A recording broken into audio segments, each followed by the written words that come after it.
శ్రీ సాయినాథాయ నమః. శ్రీ సాయి సచ్చరిత్రము 13వ అధ్యాయం. మరికొన్ని సాయి లీలలు. జబ్బులు నయమగుట, భీమాజీ పాటిల్, బాలా షింపి, బాపు సాహెబ్ బూటి, ఆళంది స్వామి, కాకా మహాజని, హార్దా నివాసి దత్తోపంతు. మాయ యొక్క అనంత శక్తి. బాబా మాటలు క్లుప్తముగను, భావగర్భితముగను, అర్థపూర్ణముగను, శక్తివంతముగను, సమతూకముతోనూ ఉండేటివి. వారు ఎప్పుడూ తృప్తిగా నిశ్చింతగా నుండువారు. బాబా ఇట్లనిరి: నేను ఫకీరునైనప్పటికీ ఇల్లు వాకిలి, భార్య బిడ్డలు తదితర బాదరబందీ ఏవీ లేకుండా, ఎక్కడికి కదలకుండా ఒకచోట కూర్చుని ఉన్నప్పటికీ తప్పించుకొనలేని మాయ నన్నును బాధించుచున్నది. నేను నన్ను మరచినను ఆమెను మరవలేకున్నాను. ఎల్లప్పుడూ ఆమె నన్ను ఆవరించుచున్నది. హరి యొక్క ఆ ఆదిమాయ బ్రహ్మాదులనే చికాకు పరుచుచుండగా, నా వంటి దుర్బలుడైన ఫకీరనగ ఎంత? హరి ప్రసన్నుడైనప్పుడే ఆ మాయ నుండి తప్పించుకొనుట సాధ్యము. నిరంతర హరిభజనయే దానికి మార్గం. మాయాశక్తిని గూర్చి బాబా ఆ విధముగా పలికాను. మహాభాగవతములో శ్రీకృష్ణుడు యోగులు తన సజీవ ప్రతిరూపములని ఉద్ధవునకు చెప్పియున్నాడు. తన భక్తుల మేలు కొరకు బాబా ఇంకా ఏమి చెప్పియున్నారో వినుడు. ఎవరు అదృష్టవంతులో, ఎవరి పాపములు క్షీణించినవో వారే నన్ను భజించుటయందు తత్పరులై నన్నెరుగగలరు. ఎల్లప్పుడూ సాయి సాయి అని స్మరించుచుండిన సప్త సముద్రములు దాటించెదను. ఈ మాటలు విశ్వసిప్పుడు, తప్పక మేలు పొందెదవు. పూజాతంతుతో నాకు పని లేదు. షోడశోపచారములు గాని అష్టాంగ యోగములు కాని నాకు అవసరము లేదు. భక్తియున్న చోటనే నా నివాసము. ఇక తమకు పూర్తిగా శరణాగతులైన వారి క్షేమము కొరకు బాబా ఏమి చేసినో వినుడు.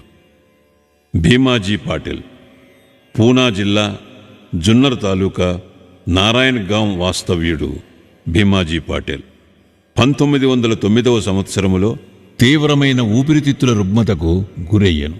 తుదకు అది క్షయవ్యాధిగా పరిణమించెను. అన్ని రకముల ఔషధములను వాడెను, కాని ప్రయోజనము లేకుండెను. ఇక ఆశలన్నీ వదులుకొని, ఓ భగవంతుడా, ఇక నీవే నాకిక దిక్కు, నన్ను కాపాడు అని ప్రార్థించాను. మన పరిస్థితులు బాగుండున్నంత వరకు మనము భగవంతుని తలచము అన్న సంగతి అందరికీ తెలిసినదే. కష్టములు మనలను ఆవరించినప్పుడు మనము భగవంతుని జ్ఞప్తికి తెచ్చుకునేదము. అట్లనే భీమాజీ కూడా భగవంతుని స్మరించాను. ఆ తరువాత తన అనారోగ్య విషయమై బాబా భక్తుడకు నానాసాహెబ్ చందోర్కర్తో సలహా చేయవలనన్న ఆలోచన కలిగాను. వెంటనే తన జబ్బు యొక్క వివరములన్నీ తెలుపుచూ ఆయన ఒక లేఖ వ్రాసి అతని అభిప్రాయం అడిగాను. బాబా పాదములపై పడి బాబాను శరణు వేడుకొనుట యొక్కటే ఆరోగ్యమునకు సాధనమని నానాసాహెబ్ చందోర్కర్ జవాబు వ్రాశాను. అతడు నానాసాహెబ్ సలహాపై ఆధారపడి షిరిడీకి పోవుటకు ఏర్పాట్లు చేసుకునేను. అతనిని షిరిడీకి తెచ్చి మసీదులోనున్న బాబా ముందు కూర్చునబెట్టిరి. నానాసాహెబ్, శ్యామా కూడా అచ్చటనే ఉండిరి. ఆ జబ్బు వాని గత జన్మలోని పాపకర్మల ఫలితమని, అతని విషయములో తాను జోక్యము చేసుకునదలుచుట లేదనియు బాబా చెప్పాను. కానీ రోగి తనకు వేరే దిక్కు లేదనియు, అందుచే చివరకు వారి పాదములో నాశ్రయించితననియు మొరపెట్టుకుని వారి కటాక్షమునకై వేడుకొనెను. అతని ప్రార్థనకు బాబా హృదయము కరిగెను. అప్పుడు బాబా అతనితో ఇట్లనిరి: ఊరడిల్లుము, నీ ఆతురతను పారద్రోలు. నీ కష్టములు గట్టెక్కినవి. ఎంతటి పీడ బాధలు ఉన్నవారైనను ఎప్పుడైతే ఈ మసీదు మెట్లు ఎక్కుదురో వారి కష్టములన్నీ నిష్క్రమించి సంతోషమునకు దారితీయును. ఇచ్చటి ఫకీరు మిక్కిలి దయార్థ హృదయుడు.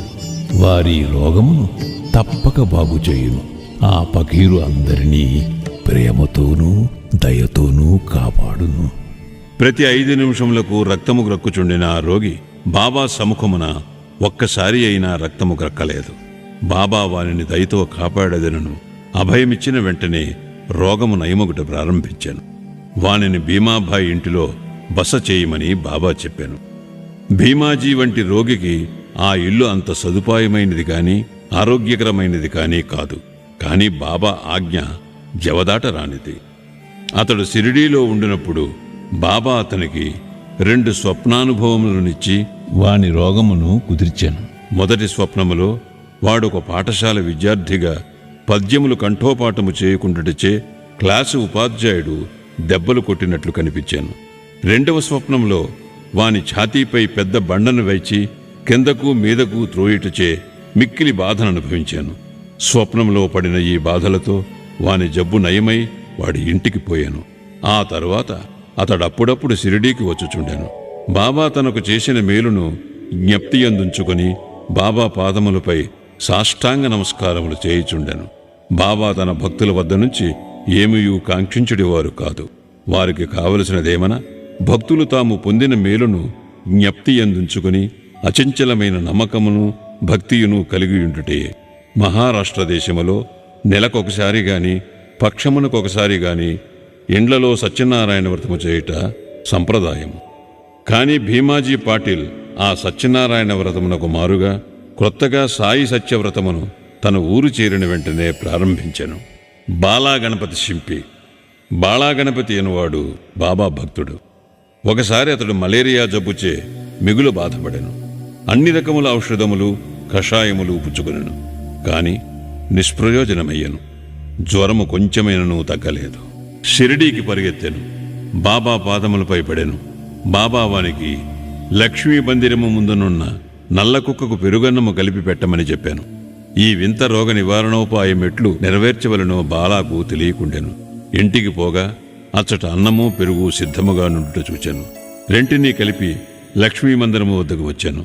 అచ్చటొక నల్లని కుక్క తోక ఆడించుకుని కనిపించాను. పెరుగన్నము కుక్క ముందర పెట్టాను. కుక్క దానిని తినెను. అంతటితో బాలాగణపతి మలేరియా జబ్బు శాశ్వతముగా పోయాను. బాపూసాహెబ్ బూటీ. ఒకానొకప్పుడు బాపూసాహెబ్ బూటీ జిగట విరోచనములతోనూ వమనములతోనూ బాధపడుచుండెను. అతని అలమారు నిండా మంచి మంచి మందులుండెను. కాని అవేమీ గుణమివ్వలేదు. విరోచనముల వల్లను వమనముల వల్లను బాపూసాహెబ్ బాగా నీరసించాను.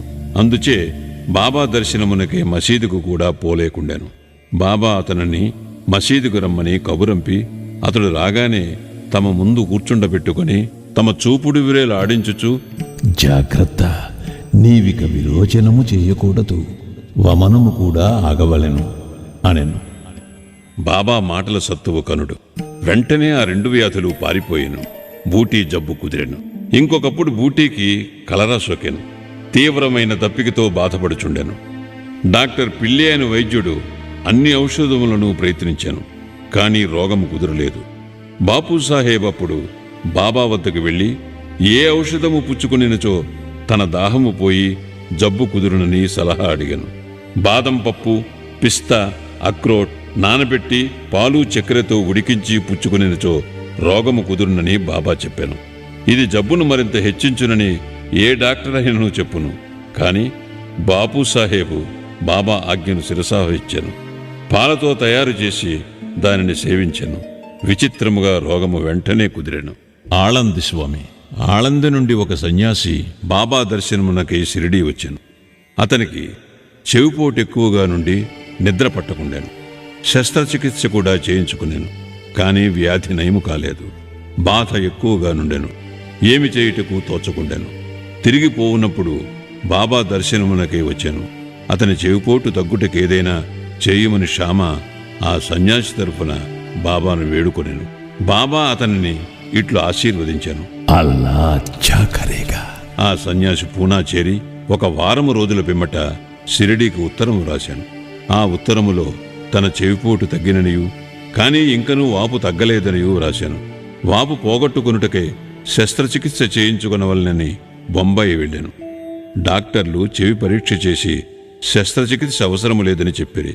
బాబా వాక్కుకున్న శక్తి అంత అద్భుతమైనది. కాకా మహాజని. కాకా మహాజని అను ఇంకొక భక్తుడు గలడు. అతడు నీళ్ల విరోచనములతో బాధపడుచుండెను. బాబా సేవకు ఆటంకము లేకుండానట్లు ఒక చెంబు నిండా నీళ్లు పోసుకొని దానిని మసీదులో ఒక మూల పెట్టుకొనెను. అవసరము వచ్చినప్పుడెల్లా పోవుచుండెను. సర్వజ్ఞుడైన బాబాతో నేమీ చెప్పనక్కర్లేదనియు, బాబాయే త్వరలో తనకు స్వస్థత చేకూర్చుననియు కాకా నమ్మాను. మసీదు ముందర రాళ్లు తాపన చేయుటకు బాబా సమ్మతించాను. కావున పని ప్రారంభమయ్యాను. వెంటనే బాబా కోపోద్దీపితుడై బిగ్గరగా నరిచాను. అందరూ పరిగెత్తి పారిపోయారు. కాకా కూడా పరుగిడ మొదలెడాను. కాని బాబా అతనిని పట్టుకుని అచ్చట కూర్చుండబెట్టాను. ఈ సందడిలో ఎవరో వేరుశనగపప్పుతో చిన్న సంచిని అచ్చట విడిచి పారిపోయేది. బాబా ఒక పిడికిడి శనగపప్పు తీసి చేతులతో నలిపి పొట్టిని ఊదివైచి శుభ్రమైన పప్పును కాకాకిచ్చి తినమనేను. తిట్టుట, శుభ్రపరచుట, తినుట ఒకేసారి జరుగుచుండెను. బాబా కూడా కొంత పప్పును తినెను. సంచి ఉత్తది కాగానే నీళ్లు తీసుకురమ్మని బాబా కాకాను ఆజ్ఞాపించాను. కాకా కుండతో నీళ్లు తెచ్చాను. బాబా కొన్ని నీళ్లు త్రాగి కాకాని కూడా త్రాగమనెను. అప్పుడు బాబా ఇట్లా నేను, నీ నీళ్ల విరోచనములు ఆగిపోయినవి. ఇప్పుడు నీవు రాళ్లు తాపన చేయు పనిని చూసుకునవచ్చును. అంతలో పారిపోయిన వారందరూ తిరిగి మసీదు చేరేది. పని ప్రారంభింపబడెను. విరోచనములు ఆగిపోవుటచే కాకా కూడా వారితో కలిసెను. నీళ్ల విరోచనములకు వేరుశెనగపప్పు ఔషధమా? వైద్యశాస్త్ర ప్రకారము వేరుశెనగపప్పు విరోచనములను హెచ్చించును గాని తగ్గించలేదు. ఇందు నిజమైన ఔషధము బాబా యొక్క వాక్కే. హార్దా నివాసి దత్తోపంతు. దత్తోపంతు హార్దా గ్రామ నివాసి. అతడు కడుపు నొప్పితో 14 సంవత్సరములు బాధపడెను. ఏ ఔషధము వానికి గుణమునివ్వలేదు. అతడు బాబా కీర్తి వినెను. వారు జబ్బులను దృష్టి చేతనే బాగుచేసెదరని సంగతి తెలుసుకుని షిరిడీకి పోయి బాబా పాదములపై పడెను. బాబా అతనిని దయాదృష్టితో ఆశీర్వదించాను. బాబా అతని తలపై తమ హస్తము నుంచి ఊదీ ప్రసాదమిచ్చి ఆశీర్వదించగనే అతనికి గుణమిచ్చాను. ఆ జబ్బు వలన తిరిగి అతడు ఎన్నడూ బాధపడలేదు. ఇంకొక 3 వ్యాధులు. మాధవరావు దేశపాండే మూలవ్యాధిచే బాధపడెను. సోనాముఖి కషాయమును బాబా వానికిచ్చాను. ఇది వానికి గుణమిచ్చాను. 2 సంవత్సరముల పిమ్మట జబ్బు తిరగదోడెను. మాధవరావు ఇదే కషాయమును బాబా ఆజ్ఞ లేకుండా పుచ్చుకునెను. కానీ వ్యాధి అధికమాయను. తిరిగి బాబా ఆశీర్వాదముతో నయమయ్యను. కాకా మహాజని అన్నగారైన గంగాధర పంతు అనేక సంవత్సరములు కడుపు నొప్పితో బాధపడాను. బాబా కీర్తి విని షిరిడీకి వచ్చాను. కడుపు నొప్పి బాగు చేయమని బాబాను వేడాను. బాబా వాని కడుపును తమ హస్తములతో స్పృశించి భగవంతుడే బాగు చేయగలడనను. అప్పటి నుండి అతని కడుపు నొప్పి తగ్గి వ్యాధి పూర్తిగా నయమయ్యను. ఒకప్పుడు నానాసాహెబ్ చందోర్కర్ కడుపు నొప్పితో మిగులు బాధపడెను. ఒకనాడు రాత్రింబవళ్ళు ఆ బాధతో సతమతమయ్యాను. డాక్టర్లు మందులు, ఇంజెక్షన్లు ఇచ్చిరి. కానీ అవి ఫలించలేదు. అప్పుడతడు బాబా వద్దకు వచ్చాను. బాబా ఆశీర్వదించాను. వెంటనే అతని జబ్బు పూర్తిగా తొలగిపోయాను. ఈ కథలన్నయూ నిరూపించినదేమన, అన్ని వ్యాధులు బాగొగుటకు అసలైన ఔషధము బాబా యొక్క వాక్కు, ఆశీర్వాదములు మాత్రమే, కానీ ఔషధములు కావు. 13వ అధ్యాయము సంపూర్ణము. సద్గురు శ్రీ సాయినాథార్పణమస్తు. శుభం భవతు.